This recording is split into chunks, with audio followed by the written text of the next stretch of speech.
भारत और अमेरिका के बीच बढ़ते तनाव के बीच हुई दोनों देशों के विदेश मंत्रियों की मुलाकात बता रही है कि भारत अमेरिका के संबंध किस दिशा में जाएंगे। हम कोई इंडिया जैसे बड़े मुल्क थोड़े ही हैं। इंडिया तो देखिए is has an ambitions for great power, और क्योंकि मोदी साहब के इस वक्त ट्रम्प साहब के अच्छे अच्छे ताल्लुकात नहीं है तो मोदी साहब नहीं जा रहे, वरना मोदी साहब ने पहुंचे होना था वहां। ट्रम्प साहब जो है वो जब ये जयशंकर साहब मिलेंगे और फिर पता चलेगा और कहानी बनेगी हमें कि क्या हो रहा है और क्या नहीं हो रहा, क्योंकि 70% तो इंडियन से मुतासर हो रहे हैं। इंडिया के IT के लड़के थे, अब सुनने में आया कि डॉक्टर्स वगैरह जो है ना उनको नहीं इसमें इंक्लूड किया जा रहा, मेडिकल हेल्थ प्रोफेशनल्स को नहीं किया जा रहा। अब यहीं से अंदाजा लगा लें, सो इस चीज से ही आपको पता चल जाएगा कि क्या है और क्या नहीं है। मुझे जाती तौर पे ये लगता है, what I understand and what I have realised, that Pakistan की सेक्रेटरी ऑफ स्टेट से मुलाकात होगी, प्रेसिडेंट से मुलाकात होगी।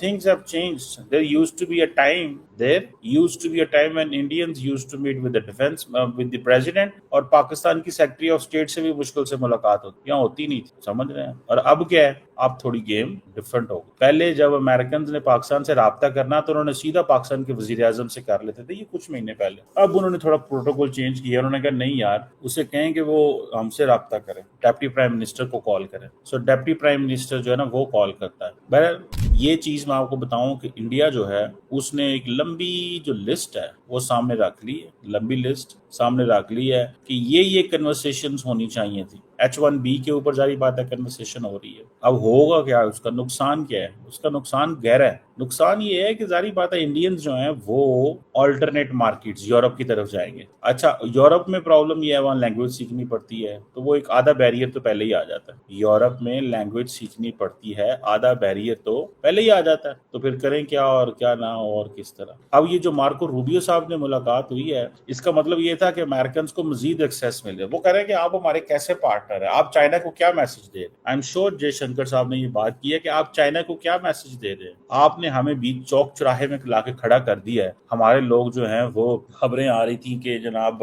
वो थे क्या नाम है उसका, जहाजों से उतर रहे हैं, कोई जा नहीं सकता, कोई आ नहीं सकता, क्या होगा। कंपनीज ने अपने एम्प्लॉयज को कहा do not leave the USA, companies ने अपने एम्प्लॉयज को कहा कम बैक। वो बाद में अमेरिकन ने क्लियर कर दिया था, लेकिन ये बात तो चली कि नहीं चली। तो जो मोदी साहब की और ट्रम्प की मुलाकात हुई उसके बाद दो एग्रीमेंट उन्होंने चीजें कर दी। एक उन्होंने चाबहार के ऊपर इंडिया पे पाबंदी लगा दी और एक H1B पे लगा दी। सो मैंने तो कहा था आपको कि ये this is what they are going to do. वो इस तरह करने जा रहे हैं, वो एक सख्त लाइन लेंथ लेने जा रहे हैं। And now they will be soft, they will be soft on India publicly speaking, soft on India publicly speaking क्यों? Because that does not leave a good message, for the other allies। जो बाकी allies होते हैं उनके लिए अच्छा message नहीं जाता। सो ये एक फैक्टर जो है वो पड़ता है। बहरहाल ये एक फैक्टर है जो दैट इज देयर। मुझे जाती तौर पे ये लगता है कि जयशंकर साहब की और जो उनकी मुलाकात है उसमें ये तो जरूर डिस्कस हो रहा है कि अपने फ्यूचर में क्या कर, लेकिन इस क्राइसिस से भी कैसे बाहर निकलना है। ये जो बायलैटरल क्राइसिस है, जो बायलैटरल रिलेशंस हैं, क्योंकि देखिए इंडिया जो है ना, इंडिया बीइंग, जैसे वो इंडिया अमेरिका के कॉमर्स सेक्रेटरी नहीं कहते थे कि इंडिया जो है वो बड़ी मार्केट है 1.4 billion, so they brag about that. अब वो क्या है, अब वो ऐसे करते हैं हमारे पास इतना कुछ है, हमें you can't ignore us, you can not आप हमें इग्नोर नहीं कर सकते, आपको हमें देना पड़ेगा शेयर, आप ये ऐसे नहीं होने देंगे हम।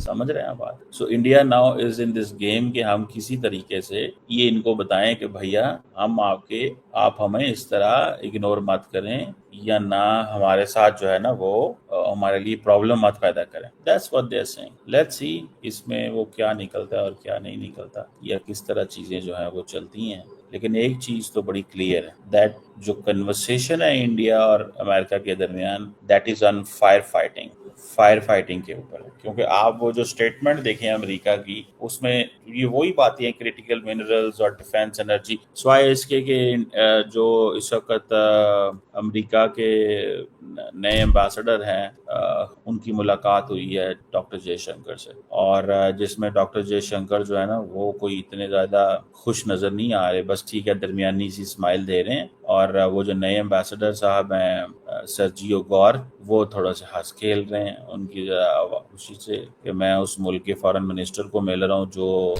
जिस मुल्क मैंने जाना है उससे मेरी पहली मुलाकात यहाँ पे हो रही। So is a senate confirmed. तो ये चीज़ें जो हैं वो हैं। बहरहाल लेट्स सी क्या इसमें व्हाट्स द वे आउट क्या है और चीज़ें किस तरह चलती हैं। ये 3 साल के लिए होंगे और फॉर ऑल दीज 3 years ये एक वो जैसे कहते हैं ना एक वो चीज़ बिल्ड करना चाहते हैं इंडिया और अमेरिका के दरमियान जो ट्रम्प चाहते हैं, ना कि ये वो चीज़ बिल्ड करेंगे जो इंडिया कहेगा या माजी की जो कहते थे। So it's a very very significant appointment.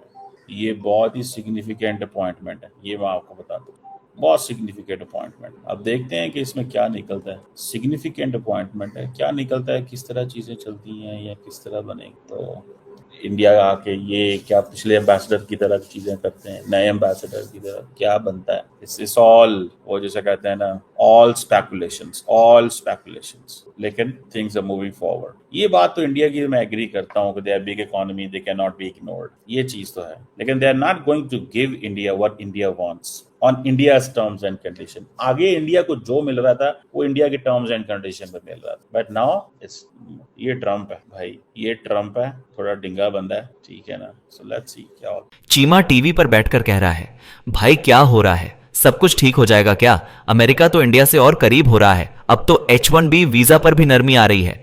अरे चीमा साहब, आप क्यों टेंशन ले रहे हो? ये भारत और अमेरिका की डील है, इसमें आपका क्या लेना देना? असल में मामला यह है कि अमेरिका अब यह समझ चुका है कि भारत उसके लिए टेक्नोलॉजी, जॉब्स और स्ट्रैटेजिक पार्टनरशिप का सबसे बड़ा पावर हाउस है। H1B वीजा वही हथियार है जिससे भारतीय टैलेंट सीधा अमेरिकी अर्थव्यवस्था को ताकत देता है। और जब जयशंकर जी जैसे सधे हुए कूटनीतिज्ञ वहां जाकर बात करते हैं तो अमेरिका को भी झुकना पड़ता है। अब सोचो, पाकिस्तान में बैठे लोग जो हर बार यह सपना देखते हैं कि अमेरिका उनका मसीहा बनेगा, वो सपना टूट चुका है। और रही बात H1B वीजा की, तो भाई अगर बार अमेरिका इसमें नरमी करता है तो सबसे बड़ा फायदा भारतीय युवाओं को मिलेगा। लाखों स्टूडेंट्स, IT प्रोफेशनल्स और टेक्नोलॉजी एक्सपर्ट्स को यहीं से अरबों डॉलर की रीढ़ भारत अमेरिका रिश्तों में और मजबूत होगी। तो चीमा साहब, आपको लग रहा है कि क्या सब ठीक हो जाएगा?